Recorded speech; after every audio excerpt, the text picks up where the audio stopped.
What would you think if I sang out a tune? Would you stand up and walk out on me? Lend me your ears and I'll sing you a song, and I'll try not to sing out of key. Oh, I get by with a little help from my friends. I get high with a little help from my friends. Gonna try with a little help from my friends.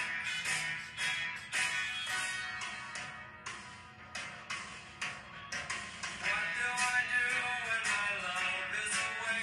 Is it worrying to be alone? How do I feel at the end of the day? Are you sad because you're on your own? No, I get by with a little help from my friends. Get high with a little help from my friends. Good morning everyone, and welcome to this week's collective worship. Peace be with you. Well, you were listening to a piece of music there written by the Beatles, who, for those of you that can't remember that far back, were a pop group in the 1960s and early 70s. And the song was called I Get By With a Little Help From My Friends. And of course, we've been thinking about friends and friendship over the past few weeks. This morning we're going to continue thinking about friendship. I want to begin by asking you a question. Well, a nice bowl of strawberries. Think about your friends.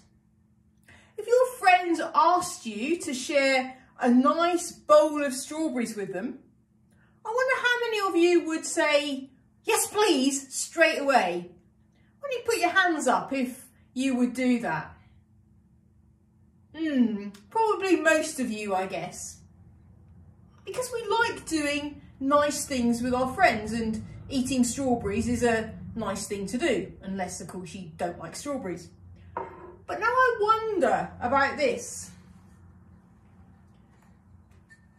If one of your friends asked you to go and help them clean the toilet, I wonder how many of you would say yes straight away. Try putting your hands up again. Not so many of you, because we don't always like doing the not so nice jobs, and let's be honest, cleaning the toilet's not very nice, is it? So let's put the toilet brush away, shall we? But you know, being a friend isn't just about doing the nice things together. It's sometimes about not doing the not so nice things together as well. Let me tell you a story again, but this week it comes from what we know as the Old Testament, the first part of the Bible. The story comes from a book of Ruth, and it is about a woman called Ruth. Ruth was married and living in the land of the Moabites. She lived with her husband and her husband's mother and her husband's other son and his wife, and they all lived together.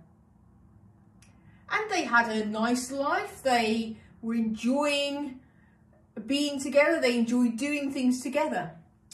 But one day, sadly, Ruth's husband died, and Ruth was very sad.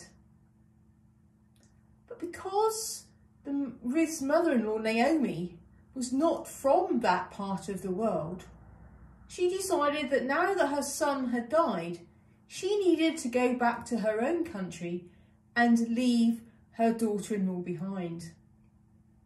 She knew it was going to be tough. It wouldn't be easy to settle in a new land, and particularly as she was getting old. And she said to Ruth, now that my son's gone, you need to be free to make new friends and perhaps find a new husband. So I'm going to go back to my old land. But Ruth knew how hard it would be for Naomi. And she said to Naomi, I'm not going to let you go on your own. You're my friend, you're my mother-in-law, and I'm going to go with you. Now Ruth knew it would mean hardships for her too. But no matter how hard Naomi protested and said, "You're not coming, I want you to stay here, look, I've got to go and do this on my own." Ruth still insisted on going, and Ruth went to live with her mother-in-law. Now later on in that story, Ruth does get married again and she has a good life, but she always sticks by her mother-in-law and her friend, whatever happens. And it's like that for us. There are times when our friends are not very happy, times when it's hard for our friends. And it's important that we stick by them then, that we're there for them when they're having good days and when they're having bad days, that we're there to share the load, because that's what it means to be a real friend, being there for one another. So let's take some time to pray and some time to be quiet. Dear God, help us to be really good friends. Help us to always be there for one another through the good times and the bad times, just as you are always there for us. Amen. Well, I hope you don't get called upon or your friends don't ask you to go and clean too many toilets with them today. But just remember to be there for them, whatever it is that they're doing today. Even if that means just sitting quietly with them for a short while. That's all from me for this week. And all I want to say now is bye for now and see you again next week. Bye.